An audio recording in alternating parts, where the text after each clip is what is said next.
أعوذ بالله من الشيطان الرجيم. بسم الله الرحمن الرحيم. يوم نقول لجهنم هل امتلأت وتقول هل من مزيد وأزلفت الجنة للمتقين غير بعيد هذا ما توعدون لكل أواب حفيظ.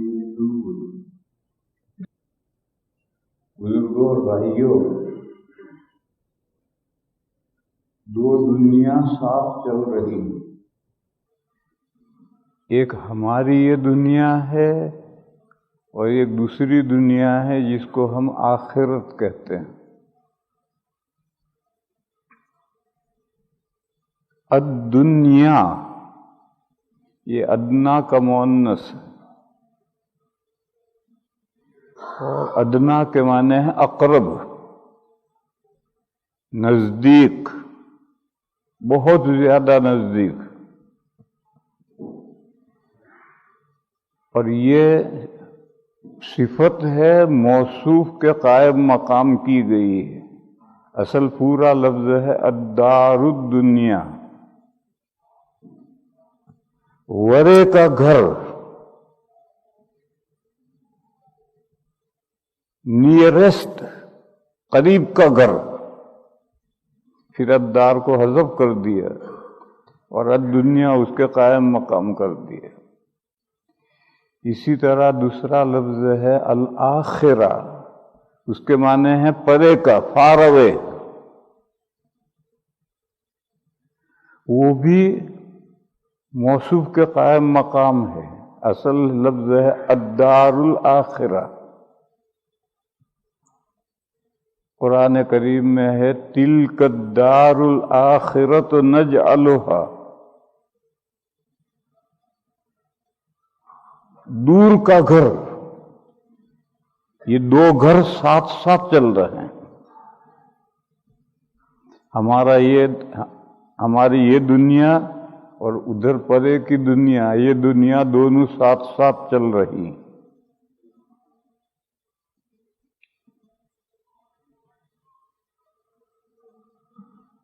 یہ دنیا جس میں ہم اس وقت ہیں، یہ ہم سے کتنی قریب ہے؟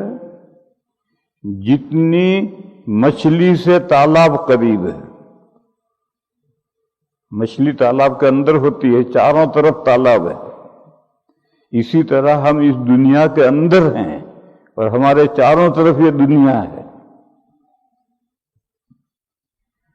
اور جب دو چیزیں ہوں گی تو درمیان میں باریئر بھی چاہیے، حد فاصل بھی چاہیے۔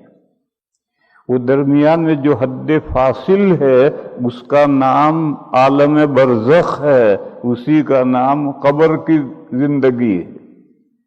عام لوگوں کے سمجھنے کے لیے قبر کا محاورہ استعمال کیا گیا ہے، مگر قبر مٹی کے گھڑے کا نام نہیں ہے۔ جو لوگ جلا دیے جاتے ہیں وہ بھی قبر میں پہنچتے ہیں، جن کو جانور کھا جاتے ہیں وہ بھی قبر میں پہنچتے ہیں، جن کی لاشیں میموریل میں محفوظ رکھی جاتی ہیں وہ بھی قبر میں پہنچتے ہیں۔ تو قبر کے لفظ سے بہت سے لوگوں کو دھوکہ ہوتا ہے کہ مٹی کا گھڑا نہیں ہے۔ جب یہ دو دنیا چل رہی ہیں تو دونوں کے درمیان میں جو آڑ ہے، حد فاصل ہے، اس کا نام برزخ ہے، اسی کا نام عالم قبر ہے۔ اور یہ عالم قبر ہماری اس دنیا کا سپلیمنٹری ہے، ضمیمہ ہے، آخرت کا حصہ نہیں ہے۔ اسی لیے جب قیامت کے دن زمین میں سے دوبارہ باڈیاں نکلیں گی تو روحیں ریوس آئیں گی، معاد کے معنی ریوس، روحیں ریوس آئیں گی،